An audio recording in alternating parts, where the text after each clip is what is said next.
His Majesty King Hamad for this historic opportunity that the Gulf Cooperation Council is offering to Italy.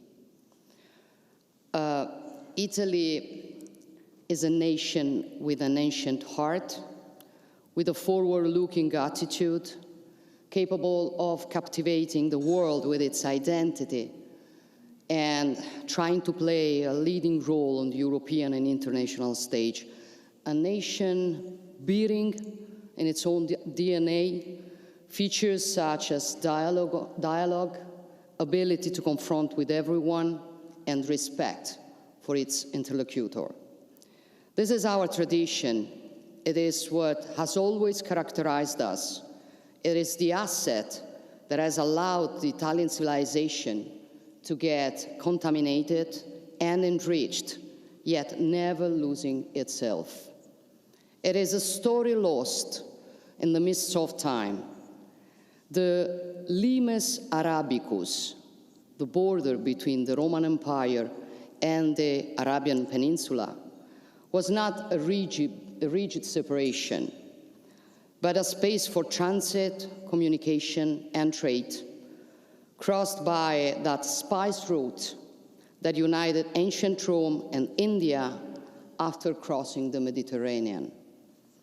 And Italy could never conceive of itself without the Mediterranean, the very heart of the world's political, cultural, and commercial exchanges for millennia, and still today the shortest route of communication between the planet's two great maritime spaces, the Atlantic Ocean and the Indo-Pacific. A sea that occupies only 1% of the world's water, yet it is crossed by 20% of the world maritime traffic, thanks to the Suez Canal connection. This is how geography and history have shaped our relationship and are destined to chart our common future, because I'm convinced that considering both the Mediterranean and the Gulf as regional seas, alien to the great challenges, is reductive. I see them instead as spaces that project their action far beyond their physical and natural boundaries. Spaces that together can be protagonists of major intercontinental interconnections.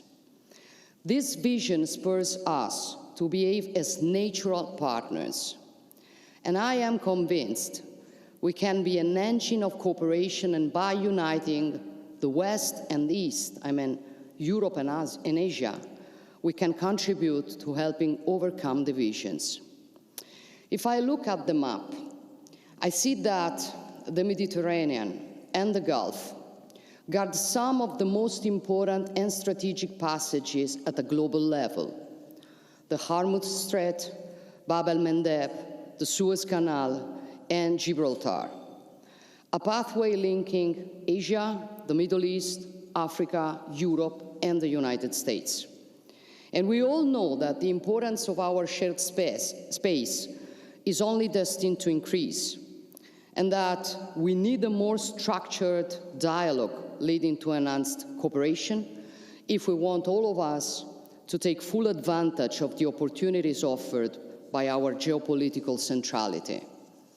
For this reason, if you like the idea, I would like to work with you on a GCC-Med summit that obviously I am ready to host in Italy, a nation historically and geographically at the core of these spaces, to create this new and ambitious format of dialogue between Gulf and Mediterranean nations. A format that does not mean to compete with other international initiatives or fora, and does not work as an alternative to them, but one that knows how to work on complementarities, synergies, and mutual strengths. Our goal must be building a common operational platform focusing on the challenges in which we can make a difference together. And the first of these challenges lies in developing economic interconnections. increasingly decisive in the globalized and highly innovative economic landscape we are experiencing. I'm thinking of the India-Middle East corridor, the infrastructure and economic project to connect major port cities in India, the Middle East, and Europe, enabling interconnection with the United States. This initiative would allow our economies and businesses to unleash enormous potential. And in it, Italy intends to play a leading role, for example, counting on a crucial hub such as Trieste, the northernmost port in the Mediterranean and the historic maritime gate to the Balkans and the rest of Central and Eastern Europe. Equally strategic is the digital connection domain.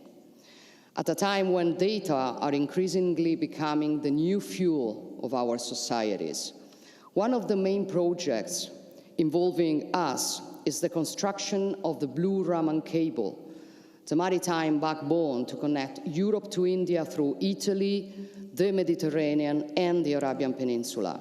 An infrastructure we deem essential for meeting the growing demand for connectivity, also linked to AI overwhelming development. But we also aim to lay the foundations of a new energy diplomacy, to multiply the opportunities for cooperation between Europe, Africa, Italy, and the Gulf, and offer decisive opportunities for the transition's success. Technological neutrality is the principle that must shape our thinking, to build a mix of all the technologies available and those addressed by research and innovation. On this matter, my idea is that the approach has to be more pragmatic and less ideological. Italy can and will be for the Gulf the gateway to Europe, giving even stronger momentum to economic cooperation that is now worth $35 billion a year, but does not express the true potential of our relation. There is great scope for development, drawing on a typical feature of our way of conceiving partnership with other nations. The Italian system does not just export off-the-shelf products, but provides its partners and their growth and development plans with financial instruments, know-how, industrial skills, and technological capabilities in the most advanced sector. Because the Italian system understands the concept of cooperation as per its original meaning. The word cooperation, let's go to the source, originates from the Latin cooperare, which literally means to work with. True cooperation does not involve an active and a passive subject, one who buys and one who sells, for example. It always implies something built together, something new that will arise from such joint work. Through this enhanced cooperation that I want to build, Italy, Europe, the Gulf nations, but also North Africa and the Middle East can therefore work together for giving birth to something new, in order to build an increasingly secure, stable, and prosperous geopolitical space. This is even more important in the Gulf area, which guards routes that are crucial and exposed to risks and tensions originating from Middle East instability. Personally, I believe 3 priority paths must be traveled to achieve stability in your region and ours.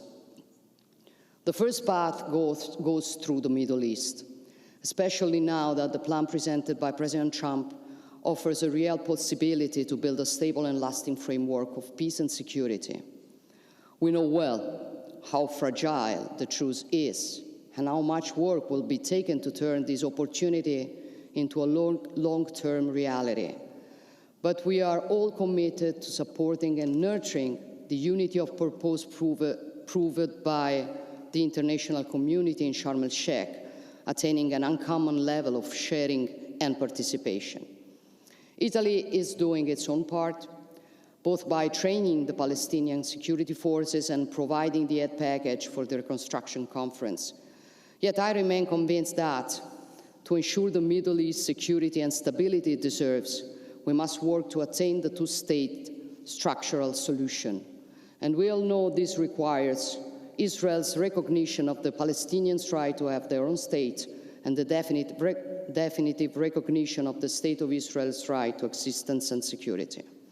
I'm fully aware this is not an easy path, yet when I look at the leaders around this table, I'm convinced we all want the same thing: a future of peace, a future of prosperity, a future of stability, being able to focus on exchange rather than on a humanitarian aid, on strategy rather than emergency, on stability rather than precariousness. We all know this peace proposal is an opportunity that may not be replicated, and this is why Italy intends to support it firmly. The second path goes through Iran. Iran has repeatedly stated it does not intend to get nuclear weapon, and if it is that true, and I want to believe it is, reaching a demanding and credible agreement as soon as possible is essential, with full involvement of the International Atomic Energy Agency to reassure the international community of the exclusively peaceful nature of Iran's nuclear program. As in the past, when we hosted 2 negotiating rounds between Iran and the United States, Italy is ready to offer any useful contribution to restarting a diplomatic process and working with everyone, Iran, the United States, the nations present here, to achieve this shared goal.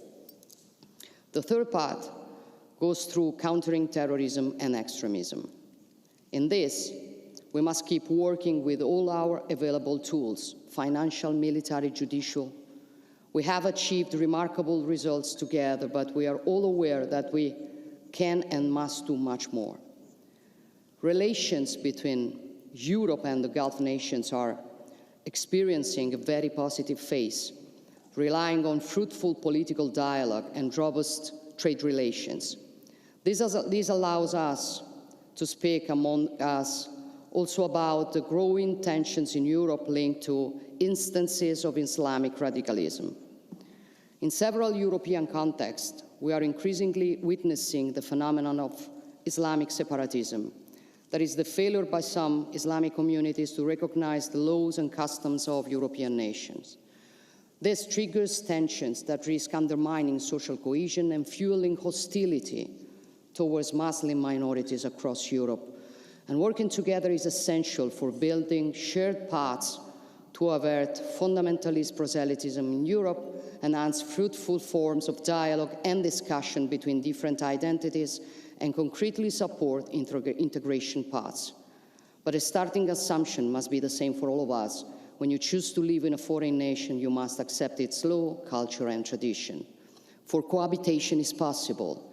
And I reiterate it here, in a nation that has been pioneer of interfaith dialogue and respect for other, thanks to King Hamad.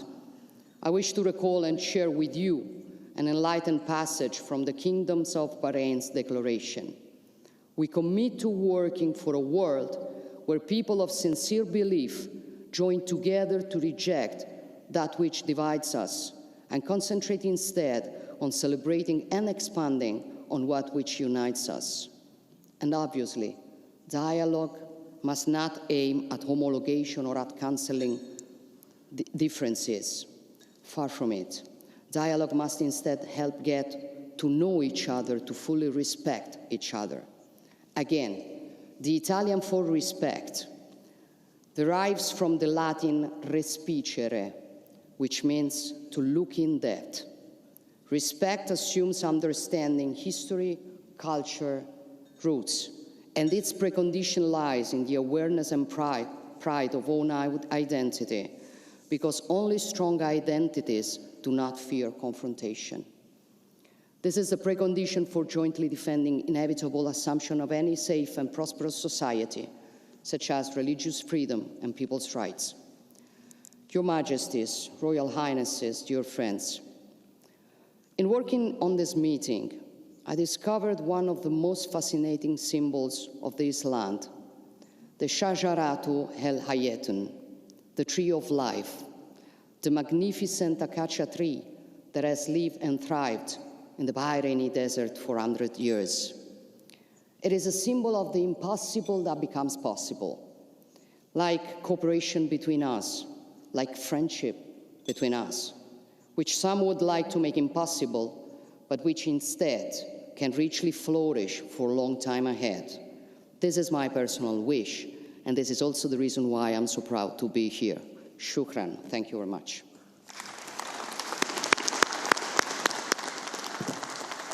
أشكر دولة رئيسة